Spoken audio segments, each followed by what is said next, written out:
Heto na, panoorin, kakapasok lang po.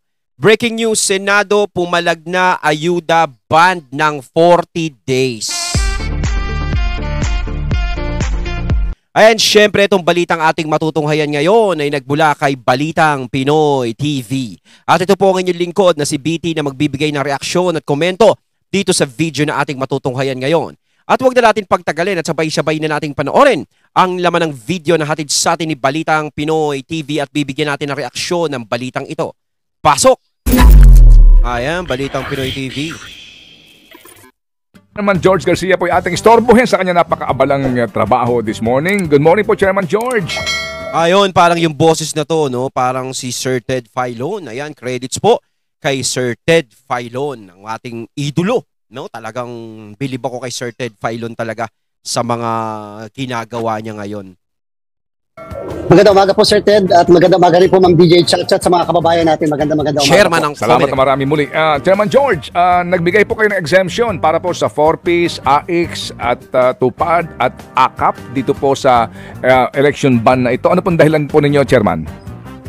Sir Ted, unang... Ano raw? Ulitin natin. Chairman George Garcia po ay ating istorbohin sa kanya napakaabalang trabaho this morning. Good morning po, Chairman George. Magandang umaga po, Sir Ted, at magandang umaga rin po, Ma'am DJ Chat sa mga kababayan natin. Magandang umaga po. Salamat na marami muli. Chairman George, nagbigay po kayo ng exemption para po sa 4Ps, AIX at TUPAD at AKAP dito po sa election ban na ito. Ano pong dahilan po ninyo, Chairman? Exemption? Ibig sabihin, exempted yun?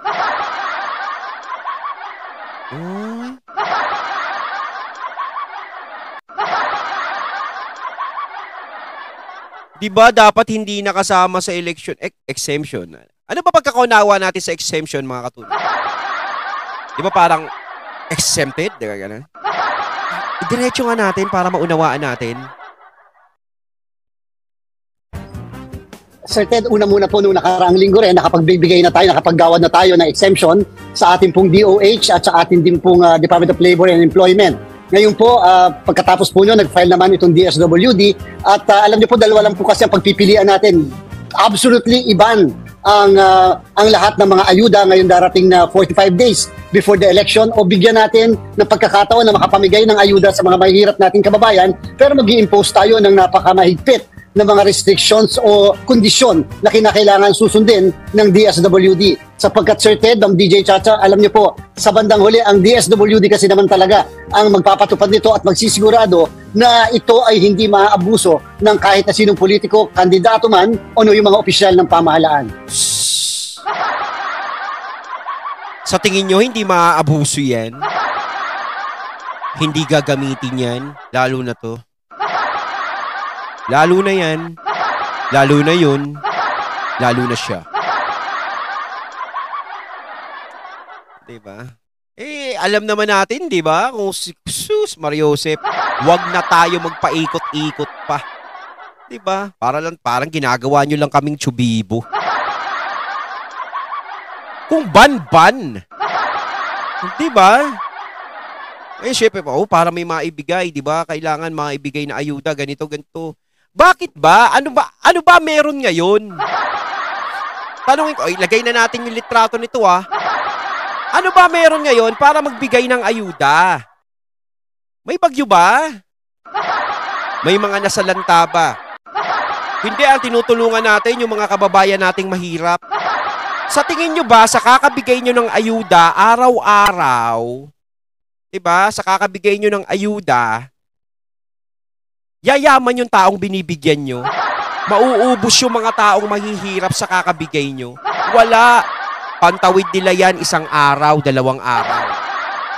Pero babalik na naman sila sa dati nilang buhay. Bakit hindi nyo na lang silang binibigyan ng long-term solution? Imbis na yung mga lintik na ayuda na yan. Ang ayuda, kinakailangan yan in case of emergency. Doon hinuhugot yan, doon ginagawa yan. Pero sa ngayon, sa panahon ngayon, na wala namang nangyayari at nakakapagtrabaho naman lahat ng mga tao, bakit hindi na lang yun ang pagyabungin nyo? Hindi nyo bigyan ng mga tao ng sapat na trabaho para lahat sila ay makapaghanap buhay at kumita ng pera. Diba? Ngayon, paano pag nagkaroon tayo ng mga kalamidad, ganito, ganyan, ganyan, ganyan. Ano? Dahil sa kakapamigay nyo, naubos na. Ano ba iniisip nyo? Hindi, marami namang nagbabayad ng buwis eh. Mapapalitan yan. Anong klaseng pag-iisip yun? Hindi dapat tayo nag-iisip na mapapalitan yan. Ang kailangan, madadagdagan yan. Diba? Kailangan natin mag-ipon ng mag-ipon. Diba? Hindi magbawas ng magbawas. Grabe.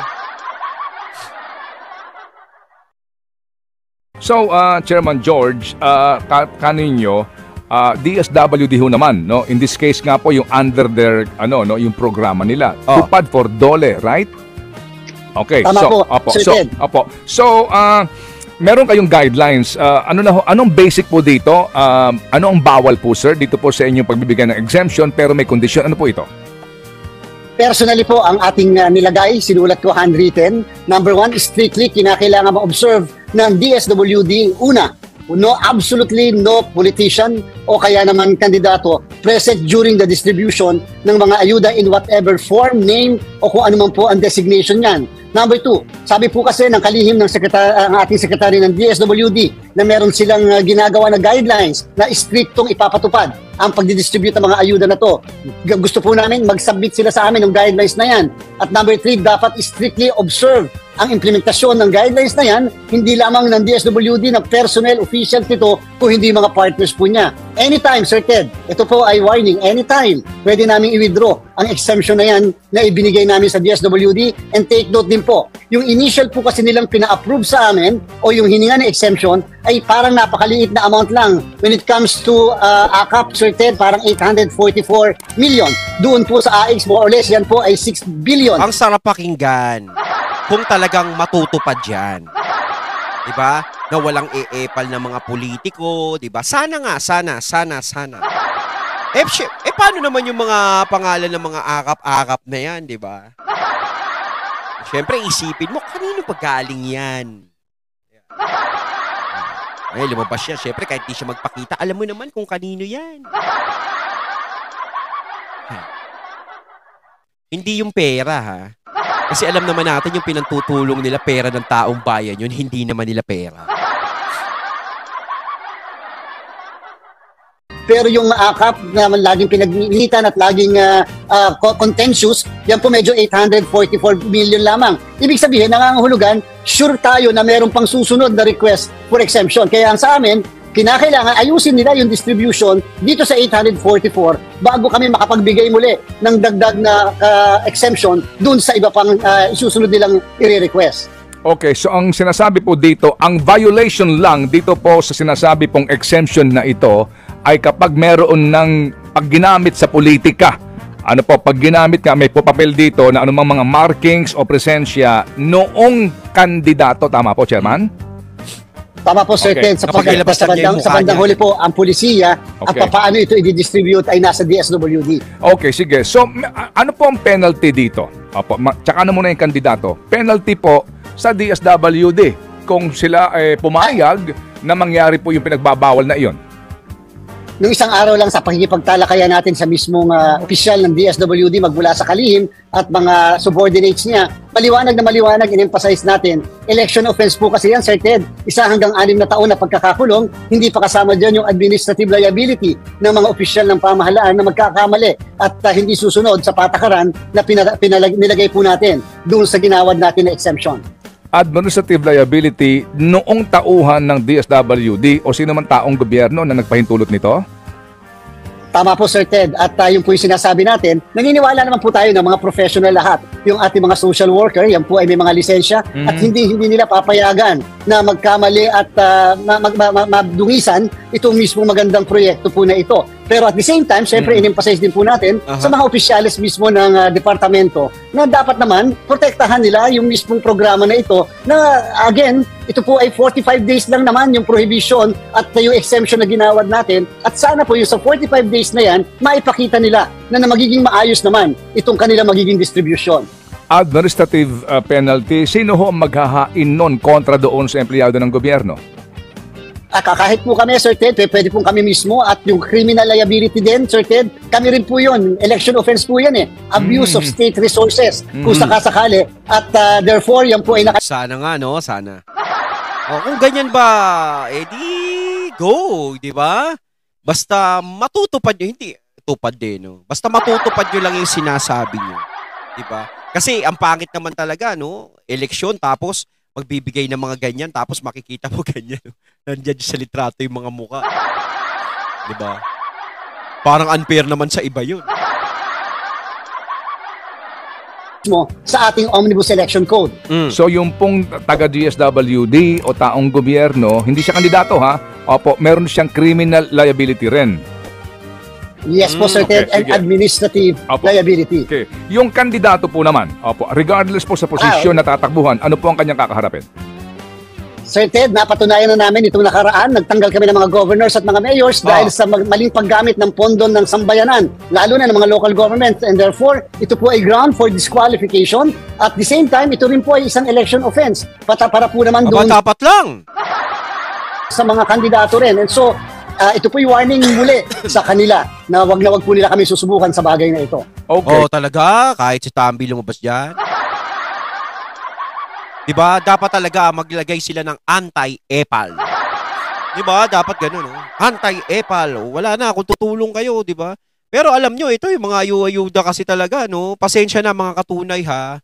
Kasi naman tayo lahat, gusto natin naman tayo is long term. Ako gusto ko, kung tutulong lang din ako sa mga kapwa ko kababayan, no? Mas, kung ako politiko, mas iisipin ko yung long term solution, hindi short term solution. Yung habang buhay ng pakikinabangan ng mga kababayan ko. 'Di ba? Yun naman ang kailangan eh. Yung ayuda talaga is pang tawid-tawid lang 'yan.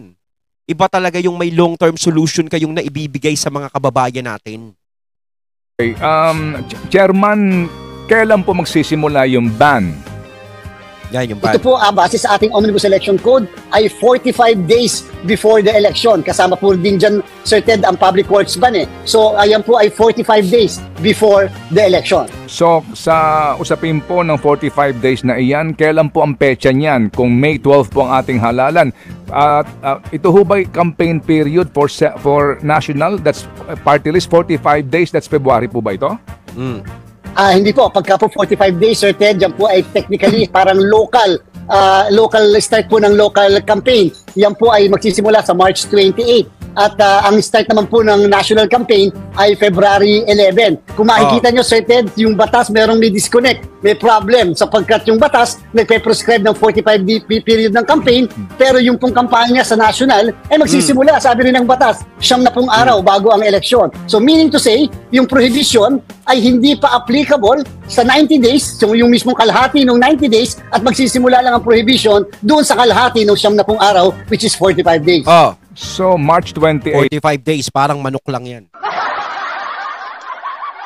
pa ang simula ng ban para po dito sa paggamit ng mga ayudang ito sa pamumulitika? Yes po, Sir Ted. Okay. Yan po yung nakalagay sa ating batas. Pero Chairman, with all due respect, talaga bang hindi makapaghihintay ng 45 days itong mga taong ito? Ano ba ang problema kung nag-ban na lang kayo sa loob ng 45 days? Siguro Yun ang sinasabi ko. Yun ang pinabibilib ko kay Sir Ted. No, putulin muna natin bago magsalita si Sir Ted. Hindi ba sila makakapaghintay ng 45 days? 'Di ba? Kaysa ipamigay nila yan, ipilit nilang ipamigay, kung maipamimigay man sila. Kailangan ba sa 45 days na yon is maipamigay na yon? 'Di ba? Hindi pa pwedeng tapusin muna yung eleksyon, tapusin muna yung mga dapat tapusin. Kailangan ba sa panahon ng eleksyon mas lalong pag-ingtingin yan? Di ba? Nakakapagtaka naman. Kasi halimbawa, may bibigay ng ganyan, yung akap, sino ba naman ang nagpasimuno niya? Alam naman natin. Di ba? Pwede namang maghintay Tapusin muna. Saka na kayo mamigay. Di ba? Ba't kailangan pa ng exemption? Diba? Paano naman yung iba? Kawawa naman yung iba. Parang yung mga ibang tatakbo is parang, parang dito, parang, ano tayo alanganin tayo. Parang lamang na sila sa atin, di ba? Dapat pantay-pantay. 'Di ba? Kung totally ban talaga. Yan nga yung sinasabi ni Sir Ted. Yun na nakakabilib kay Sir Ted talaga. Sagasa. Mga simpleng banat ni Sir Ted, yan ang mga iniidolo natin dyan eh. Yan ang mga titindi. Di ba? Ganun ba talaga ito? Itong akap na ito, kaimportante na kasi maaari yan, kasi... yung akap na yan. Alam naman natin, di ba Sir Ted? Alam naman natin kung sinong pa'y pasimuno niyan. Di ba? Kahit sabihin natin hindi umepa lang mga mukha nila, kahit hindi nila ipakita, di ba? Alam naman natin kung... Useless pa kahit naman hindi ilabas yung mga mukha niyan. Mga pangalan niyan. Pwede naman tapusin yung eleksyon. Diyos ko, bakit? Ano kakatwiran niya? Yung mga tao hindi makapaghintay, kailangan matanggap na nila yung ayuda. Baka ikatwiran niyo na naman yung mga tao, ganyan. Diba? Parang ginawa niyo naman mukhang ayuda yung mga tao. Ay, naku. Siguro, yung 4Ps, tuloy-tuloy lang po yun. Kasi it's an ongoing program. I mean, logically. Or 4Ps, diba? 4Ps, oo. Maaari sabihin natin, yung AX, pwede siguro. Kasi nga in crisis, namatayan, etc. Yes! Yung AKAP, ano ba ang logic doon? Ba't di sila Yung makapaghihintay akap kasi ayuda lang yan. ng 45 days man lamang? Oo. Ano po ang inyong wisdom doon, Chairman? Apo. Ako, Sir Ted, I absolutely agree sa'yo. Sana nga po yung batas natin. I agree sa'yo no? Pero ginawa nyo pa rin. Kung agree ka kay Sir Ted, dapat ginawa nyo, binan nyo na, di ba? Hindi na yung 45 days. Dapat po pagsimula na sila ay kandidato na, national man at saka syempre sa local. Kasi technically, para mangyayari, yung mako-cover lang talaga yung mga local candidates. Pero merong national candidates, hindi mako-cover dahil lang doon sa gray area na yon ng batas. Wala naman po kami magawa, Sir Ted. Syempre, ang COMELEC ay tagapagpatupad lamang ng batas. Siguro nga sa bandang huli, sa executive side, sa executive department, yung paglilimit nito dahil nga sa kami naman, limitado lang din ang pwede namin gawin under our jurisdiction. Hindi po. I mean, under your jurisdiction, di ba, kinakailangan humingi ng exemption sa inyo ang government agency sa pagpapatupad po ng mga programa, whether infrastructure yan, very important po, no? Kung yan talaga yung napaka-importanting proyekto po na kapakinabangan ng taong bayan or programang ayuda. So kung meron naman kayong puder na hindi pagbigyan nung hinihingi ng DSWD. Di ba? Okay, sige. So ako, halimbawa, sige, Mr. Rex Gatchalian, bigyan ko sa iyo yung 4Ps. Okay, yung AX, yung AKAP po nyo nang isama yan. Hindi exempted yan. Bakit po? Who decided na lahat sila exempted na? Kayo ho ba yung chairman? Kaya pinayagan lahat sila exempted na. Alam naman natin, magagalit yan. Yung nasa litrato.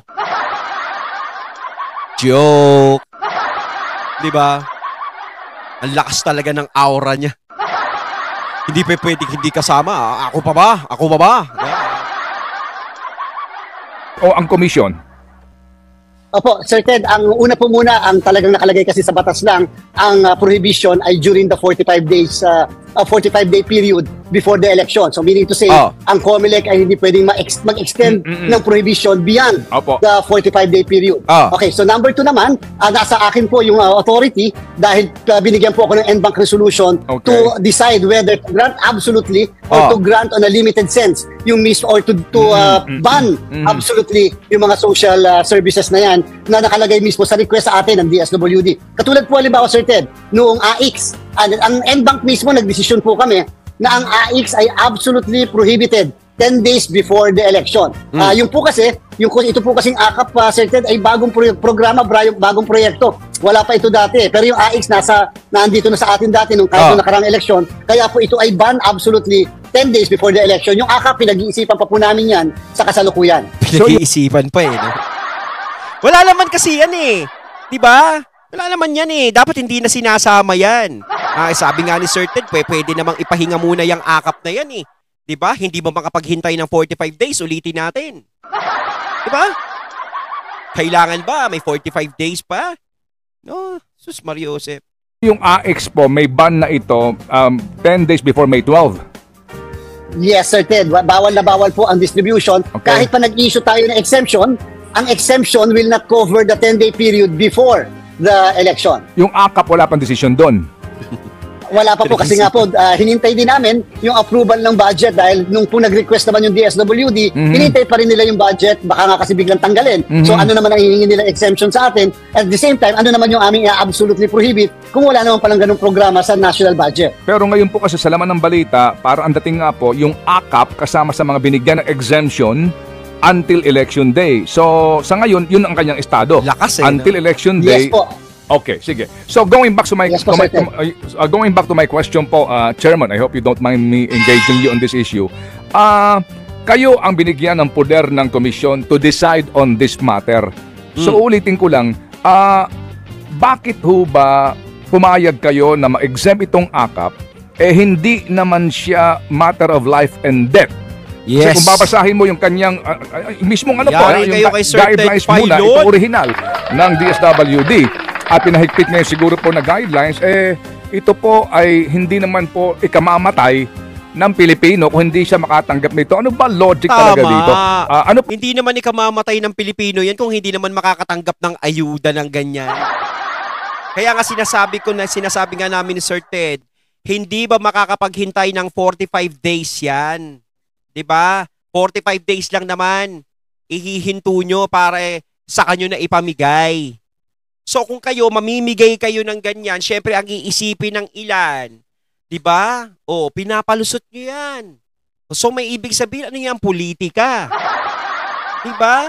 Hindi naman mamamatay ang tao kung hindi mo mabibigyan ng ayuda, lalong-lalo na wala namang pandemya at wala namang kalamidad. Lahat ng tao ay malayang nakakapagtrabaho sa labas ng mga bahay nila. Malayang makakadiskarte. 'Di ba? po ang inyong logic? Ba't nyo pinagbigyan itong AKAP? Pero Sir Ted, tungkol doon sa logic muna, tungkol sa programa, kung ano ba ang kadahilanan, talagang dapat ang sumagot niya ng DSWD kung bakit may ganyang programa. Sa part po ng komisyon, una, respeto natin po yung mismong poder, katungkulan ng DSWD bilang ahensyang tagapagpatupad po nito. Hindi para i-replace ng COMELEC yung aming pong desisyon, diskresyon, doon sa diskresyon ng DSWD. Kung paano yan mapapatupad ng tama, kinakailangan si DSWD ngayon ng ating sisingilin sa bagay na yan. At siyempre yung katulad po namin sa komisyon, binigyan kami ng sitwasyon o absolutely ban, wala na, hindi natin pagbibigyan sa 45 araw o pagbigyan natin, pero meron tayong mga i-implement na kondisyon. So more or less, doon na lang po tayo pumunta sa may bibigay tayong kondisyon upang hindi naman po maka-apekto sa mga kababayan din natin na nangangailangan, Sir Ted.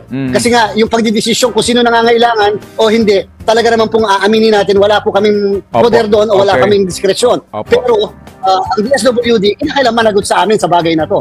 Okay. Ayon, at ating natunghayan ng video na nagmula kay Balitang Pinoy TV at syempre natunghayan natin ang boses na yon na nagmula kay Sir Ted Filon. Syempre, yung chairman ng COMELEC, no, yung nagsasalita kanina, yung nagpapaliwanag. Ayan, kayo mga katunay, anong masasabi nyo tungkol dito? Comment lang po kayo sa comment box. So once again, I'm BT and I'm out. Peace.